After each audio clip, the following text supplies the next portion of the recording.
በታሪካዊቷ ጎንደር ከተማ በድንገት በተነሳ ኃይለኛ አውሎ ንፋስ በበርካታ የመኖሪያ ቤቶች ላይ ከፍተኛ ውድመት ደረሰ። እግዚአብሔር ይቅር ይበለን ፈጣሪ ሆይ ይቅር ይበለን።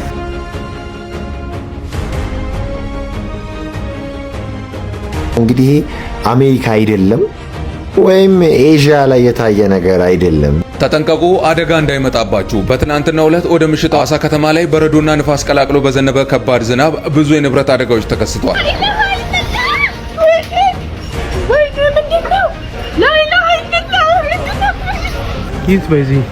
ይሄ የቤተልሔም ትምህርት ቤት ፎቅ ነውና ጣሪያው የለም፣ ሊትራሊ ጣሪያው ምንም የለም።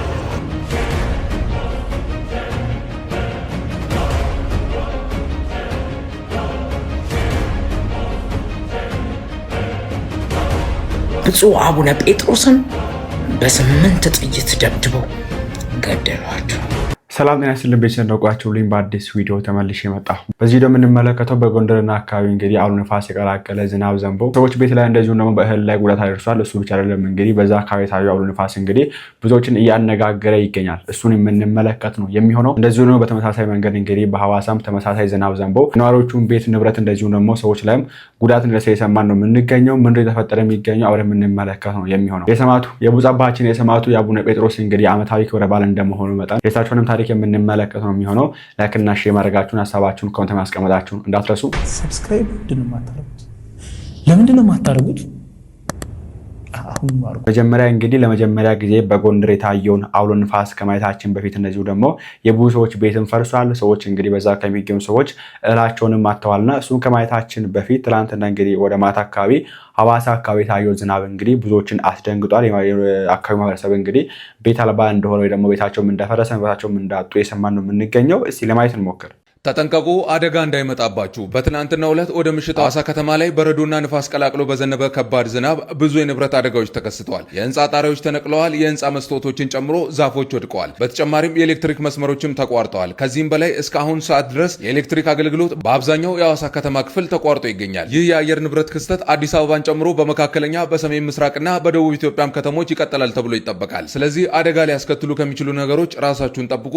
ዛሬ በሐዋሳ ንፋስና በረዶ ቀላቅሎ በጣለው ከባድ ዝናብ ምክንያት ጉዳቶች እንደደረሱም ተገልጿል። በዛሬው ዕለትም በሐዋሳ ከተማ በረዶ ቀላቅሎ የጣለው ዝናብ ምክንያትም ትላልቅ ዛፎች፣ የመብራት ምሰሶችም የወደቁ ሲሆን አልፎ አልፎም የነዋሪዎች ቤቶች መፍረሳቸውን ተሰምቷል። ሐዋሳ አካባቢ ያላችሁ የአየር ሁኔታው እንዴት ነበር? በኮሜንት ላይ ግለጹልን። እንደምትሰሙት እንግዲህ ብዙዎችን ያስደነገጠ እንግዲህ ከባድ ጉዳት የሚያደረሰ ዝናብ ነበርና ዝናቡን በመጠኑ ወይ ደግሞ ያደረሰውን ጉዳት ለማየት እንሞክር።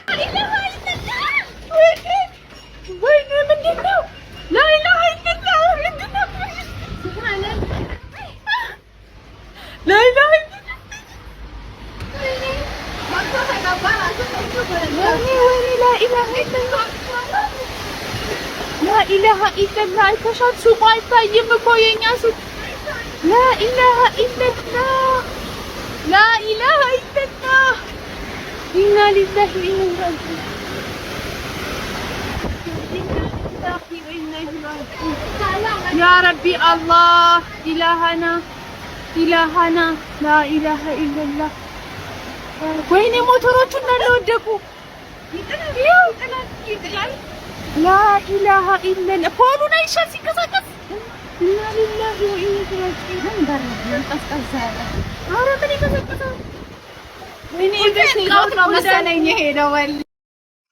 የዛሬው ዝናብ ባይገርማችሁ ከየትኛው ቤት እንደሆነ አይታወቅም። ከኛ ጀርባ ያለው ቤት እንትን ንፋስ እንዳለ ገንጥሎ አንስቶት ባይገርማችሁ አዲስ ቤት ነው ቤቱ።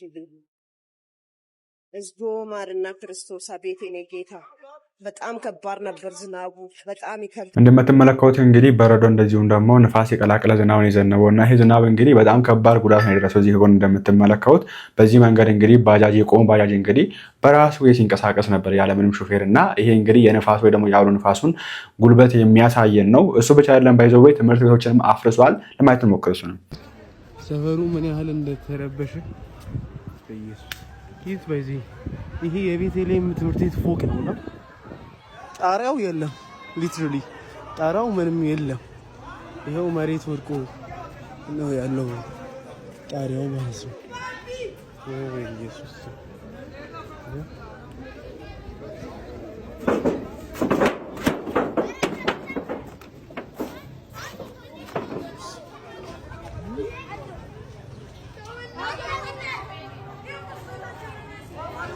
ይኸው ሰፈራችን ሙሉ ተረባብሾ ነው ያለው። በጌታ በኢየሱስ ህጻናት እየሮጡ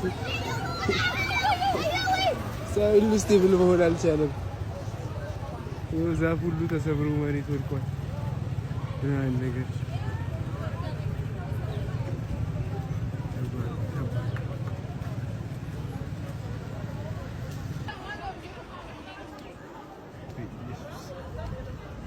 ከስሩ ነው የቀለው። አጣካ ተቀረጸ ያገሬ ጆ ግቢያችን እንዴት ነው? ግቢያችን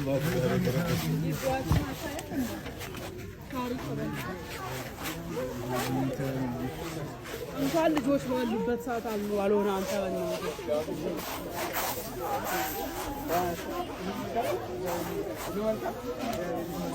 እንኳን ደህና ቆየ።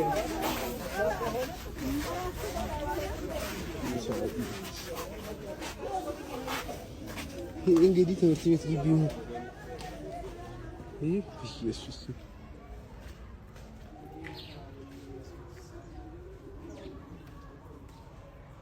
ጮቾ ሊነደቀ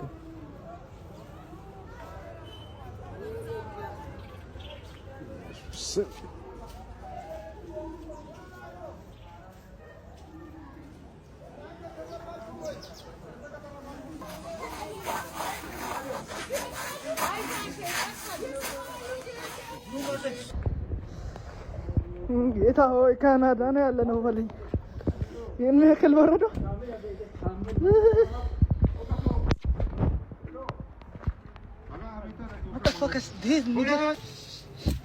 እንዳያችሁ ነው እንግዲህ በጣም ከባድ ጉዳት ነው የደረሰው። እንግዲህ ትምህርት ቤቱ ኦልሬዲ ሙሉ በሙሉ ከላይ በኩል የሚቆርቆሮ ፈርሷል። እንደዚሁም ደግሞ የአካባቢው ማህበረሰብ እንግዲህ ቤት አልባ እንደሆነ የተመለከተ ነው የምንገኘው። ይህን አስመልክቶ እንግዲህ የአካባቢው መንግስት አካል የሚመለከቱ አካል እንግዲህ ለማህበረሰቡ አንዳንድ ነገሮች ወይ ደግሞ እርዳታ ለማድረግ እየሞከረ እንደሆነ እንግዲህ የወጡ መረጃዎች ያሳዩልና አሁንም ቢሆን እንግዲህ ይህ ዝናብ ቀጣይነት እንዳለው እዛ ብቻም ሳይሆን በአካባቢው ወደ አዲስ አበባ እንግዲህ ቀረብ ብሎ በሚገኙ አካባቢዎች አዲስ አበባንም ጨምሮ ቀጣይነት እንዳለው ነው የሰማ የሚገኘው ነው። በቻለ አቅም እንግዲህ ጥንቃቄ እንድታደርጉ ለማለት ፈልጋለሁ።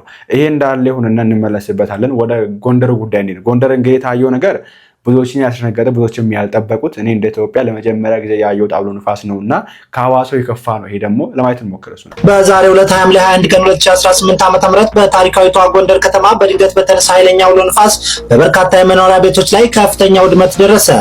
በጥቂት ደቂቃዎች ውስጥ በከተማዋ በተነሳው በዚህ አውሎ ንፋስ የብዙ ቤቶች ጣራ በንፋሱ የተገነጣጠለ ሲሆን በርካታ ንብረቶችም ወድመዋል። አደጋው በፈጠረው ድንገተኛ ፍርሃት ምክንያት የከተማዋ ነዋሪዎች በጭንቀት ወደ ፈጣሪያቸው ሲጸልዩ የሚያሳዩ የተለያዩ ተንቀሳቃሽ ምስሎችም በሶሻል ሚዲያ ወጥተዋል። በአደጋው የሰው ሕይወት ስለማለፉ እስካሁን ባለው መረጃ የተረጋገጠ ነገር የሌለ ሲሆን ነዋሪዎቹና የአካባቢው አካላት በፍርስራሹ ውስጥ የጉዳት መጠን የማጣራትና የተጎዱትን የመደገፍ ስራም እያከናወኑ ይገኛሉ። በነገራችን ላይ ይሄ ከላይ በኩል የምትመለከው ደግሞ እዚህ ሰማይ ላይ የምትመለከቱት ነገር አፈር ኦር ቅጠል አይደለም፣ ቆርቆሮ ነው። የሰው ቤት ቆርቆሮ ነው። በዚህ መንገድ እንግዲህ ሰማይ ላይ የምንመለከተው እሱ ብቻ አይደለም። እንግዲህ ይሄን አውሎ ንፋስ ለየት የሚያደርገው የሆነ ሳለ ውጪ ሀገር ላይ ያየነው አውሎ ንፋስ ነበር እንዲህ ቆሞ ያለና እሱን ነው የሚመስለው። እንግዲህ አትሞክሩ እስቲ። አረ ብድጋ ወይ ውስድ አቤት ይዲያ ነው ብድጋራው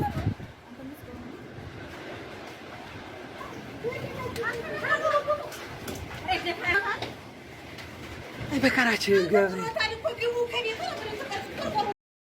ሀገሯ ዘመመ ምሰሶዋ ጥማታዊ ሁሉም ከቀዬው ወጣ ችግር ከቤት ቢመጣ ማናት የሚላት ልጅናት ናፈቀች ወልዳ እሷም እንዳልሳመች የልጅ እንዳላየች ሀገሯ ዘመመ ምሰሶዋ ቅማጣዊ ሁሉም ከቀዬው ወረደች። በቃ እግዚአብሔር ይቅር ይበለን፣ ይቅር ይበለን። ፈጣሪ ወይ ይቅር ይበለን ኃጢአታችን።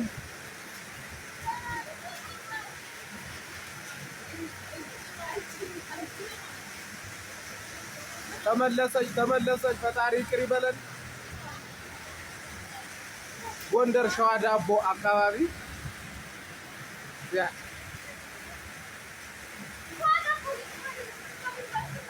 በጣም ተለውኮ በቃ የቆርቆሮን እንዴ እንደሚያነሳው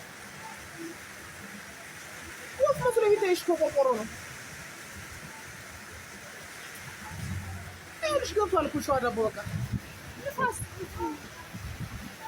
ጨሰደም እንትን የሚሰጠው እዩት ወርድ እያቆሯን እየተኮሰኮረ ጥይት እዩት መለሳለች ትወርዳለች እዩ ነገር እዚህ ላይ ጎንደር እያየሽ ነው እዚህ እዩ እንዴት እንደሚያነሳው እዩ አይተሽም እንደዛ ላይ ቆርቆሮ ነው የሚነሳው ቆርቆሮ ነው እኮ በቃ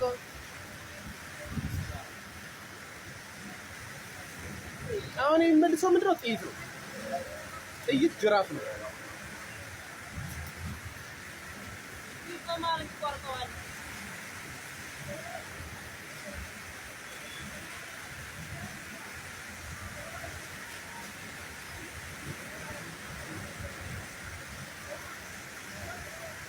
በነገራችን ላይ ሰማይ ላይ የምትመለከቱት ጉም የሚመስለው ነገር ቆሻሻ ቆርቆሮ ሰብስበው በዛ መንገድ እንቅር ሰርተው ነው እና ይሄ ነገር እንግዲህ የሆነ ሰዓት ላይ ውጭ ሀገር ላይ ነበር ያየነው እንጂ በዚህ መንገድ እንግዲህ ሀገራችን ውስጥ አይተን አናውቅም ነበር። የሆነ ሰዓት ላይ እንግዲህ ባህር ዳር አካባቢ ተመሳሳይ ነገር ይሄን አይደለም ወይ ተመሳሳይ ነገር ታይቶ ነበር። እሱን ለማየት እንሞክራለን። እሱ ብቻ አይደለም እንግዲህ በዚህ መንገድ ሰዎች እህልም ላይ ሰዎችም ላይ ጉዳት አድርሷል። እንግዲህ ይሄ ነገር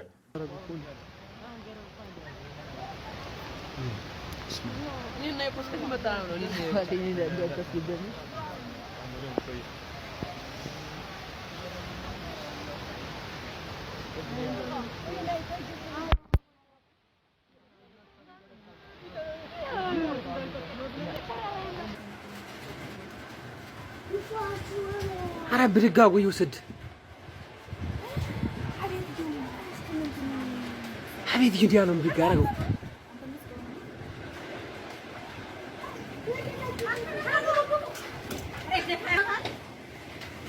በካራችን ገብሬ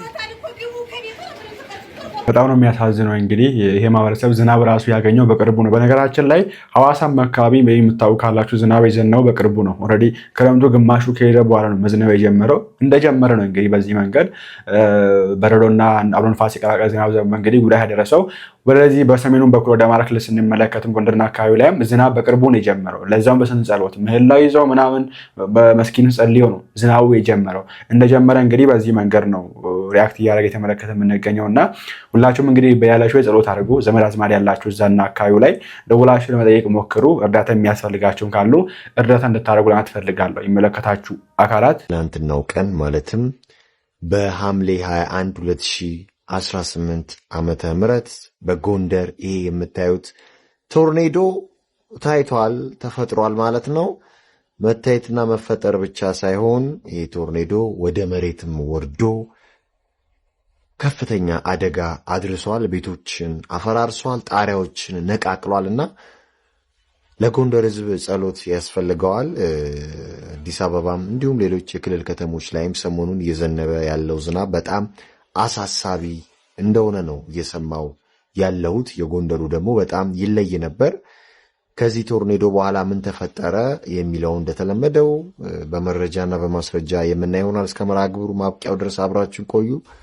ቶርኔዶ ወይም ይሄ አውሎ ንፋስ እንግዲህ ምን ያህል ጉዳት አደረሰ የሚለውንም አብረን የምናየው ይሆናል። እንግዲህ ይሄ ሰዎች በስልካቸው ቀርጸው የያዙት ማስረጃ ነው ማለት ነውና በጣም የጎንደር ሕዝብ ድንጋጤ ውስጥ እንደነበረ በትላንትናው ቀን በዚህ ቶርኔዶ ወይንም በዚህ አውሎ ንፋስ ምክንያት እንግዲህ የሚቀርጹት ሰዎች ሲናገሩ እንሰማለን። እንዲሁም እዛ አካባቢ ያሉ ነዋሪዎችም በጩኸት በጭንቀት ውስጥ እንደነበሩ ነው የሚታየውና እዚህ ጋርም እንደምታዩት ይሄ አውሎ ንፋስ መሬት ላይ ወርዶ በጣም በሚያስፈራ ሁኔታ ይታያል ሲሽከረከር ማለት ነው። እንግዲህ ይሄ በጣም ፓወርፉል የሆነ አውሎ ንፋስ ነው። ሰው የመውሰድ አቅም አለው። ቤት ተሸክሞ እንግዲህ ወደ ሌላ ከተማ የመውሰድ ወደ ሌላ ስፍራ የመውሰድ አቅም አለው። በጣም አደገኛ የሆነ ነገር ነው። እንደምታዩት በጣም ነበር የሚያስፈራው። እንግዲህ አሜሪካ አይደለም ወይም ኤዥያ ላይ የታየ ነገር አይደለም፣ ወይም አውስትራሊያ ላይ የታየ ነገር አለ፣ ወይም ካናዳ ላይ የታየ አይደለም። ይሄ ኢትዮጵያ ውስጥ በጎንደር የተከሰተ ቶርኔዶ ወይንም አውሎ ንፋስ ነውና ከዚህ ማት ፈጣሪ ያውጣን ይሰውረን። የምሬን ነው የምላችሁ።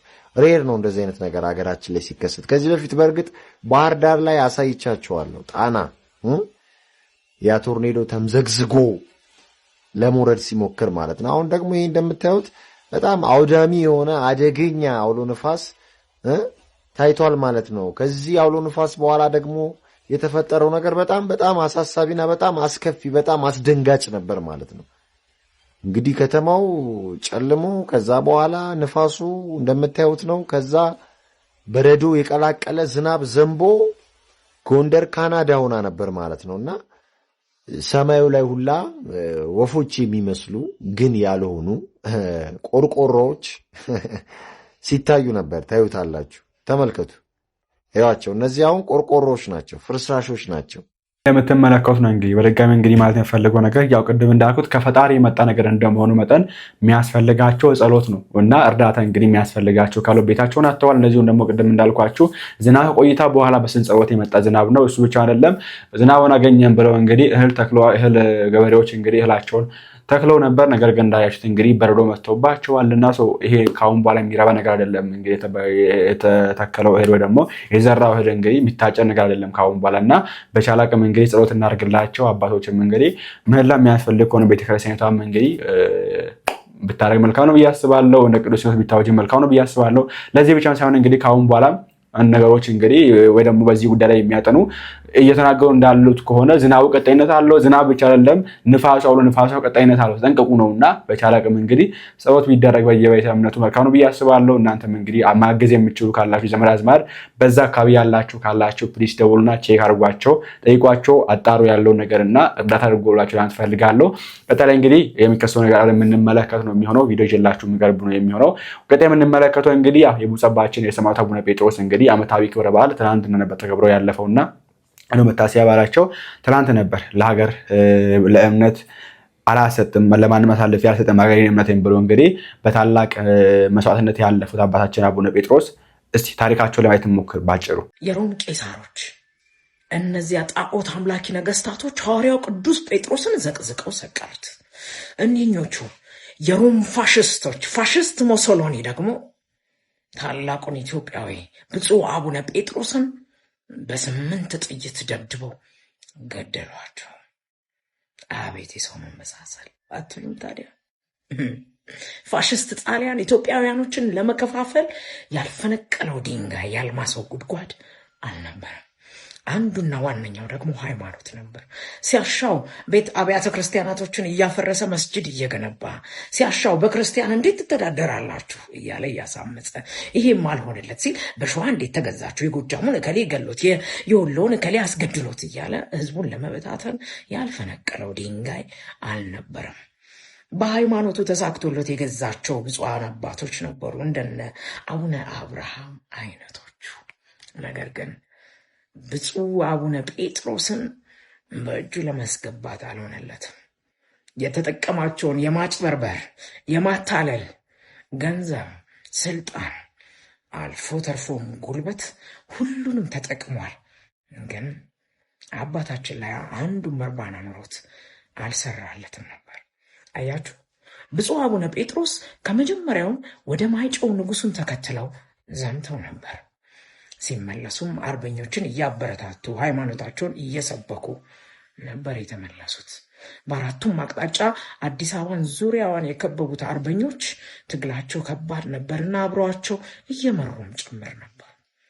ኋላ እርስ በርሳቸው መነጋገር ስላልቻሉ በወቅቱ ያ ስኬታማ ባይሆንላቸው ንጹሕ አባታችን ፈርተው ከሌሎች አርበኞች ጋር ወደኋላ አልሸሹም። ይልቁንስ ወደ አዲስ አበባ ሰተት ብለው ነው የገቡት። ጣሊያንም ቀናኝ ብለው አባታችንን በብዙ ለማታለልና ለማጭበርበር ሞክሯል። ለምሳሌ በወቅቱ ፓትርያርክ የነበሩትን አቡነ ቄርሎስን ጠርተው አቡነ ቄርሎስ እኮ እኛን ተቀላቅለውናል፣ ስለምንድን ነው አንተ የምታምፀው ሲሉ ይጠይቋቸዋል። እርሳቸውም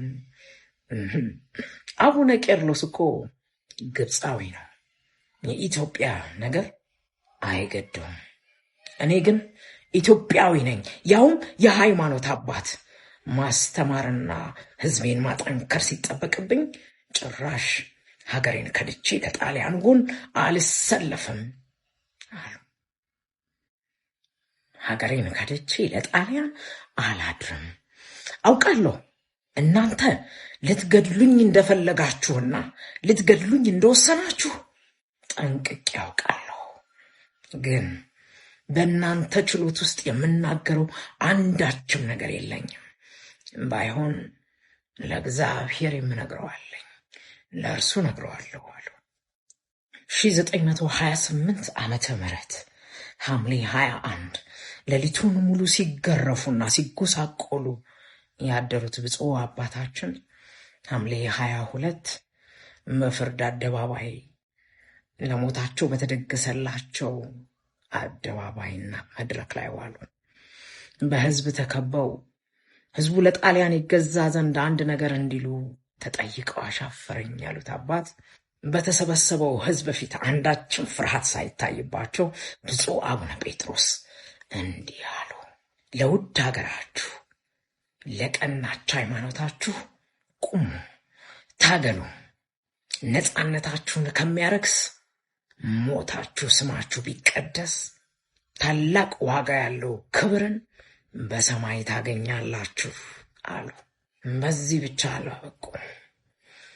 ለጠላት እንዳትገዛ አውግዣለሁ አሉ ህዝባቸው።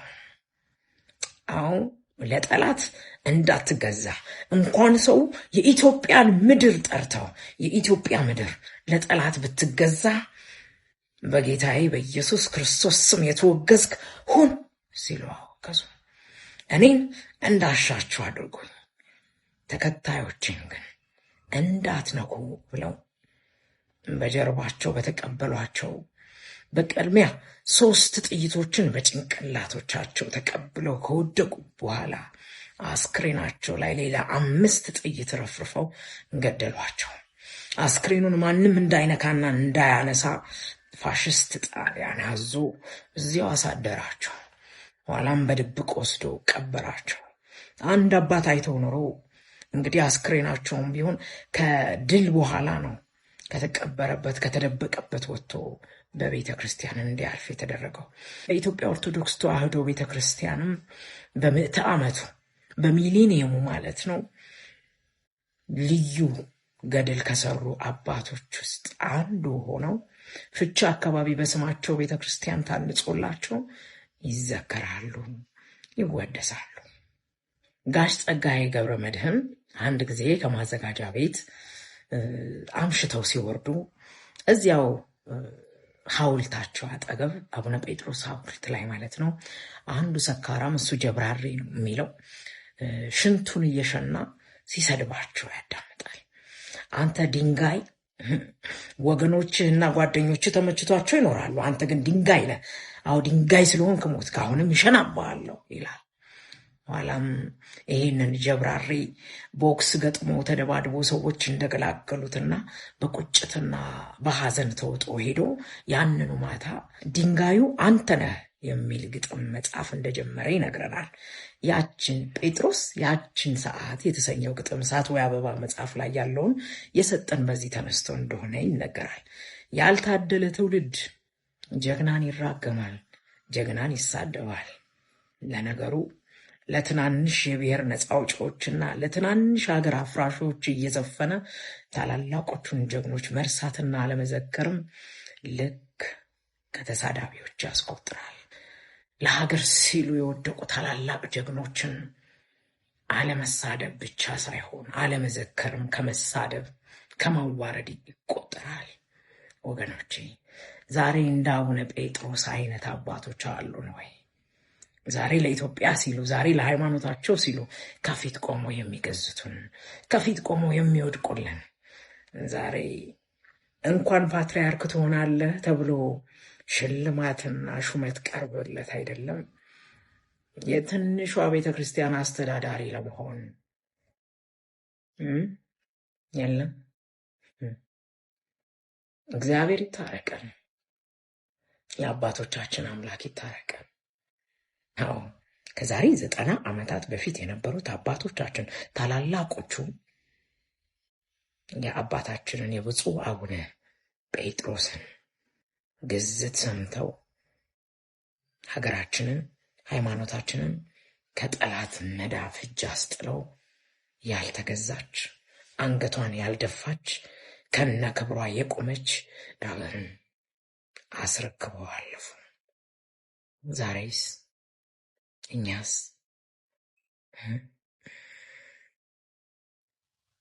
ላልገዙን ፋሽስቶች እንኩ እጃችንን እያለን የምንሰጠው እኛ ይብላኝ የለን። ይፍቱን አባቴ። ኢንዌስ ቪዲዮአችን የመሳ በዚህ ቪዲዮ እንግዲህ የተማራችሁበትና አዲስ ነገር እንዳገኛችሁበት አይጠራጠርም። በቀጣይ እንግዲህ አዲስ መረጃ ካለ ይዤላችሁ የምቀርብ ነው የሚሆነው። ላይክ እና ሼር ማድረጋችሁን ሀሳባችሁን ኮሜንት ላይ ማስፈራራችሁ እንዳትረሱ። እግዚአብሔር አምላካችን ሀገራችን ኢትዮጵያን ሰላም ያርግልን። ቸር ቆዩልኝ።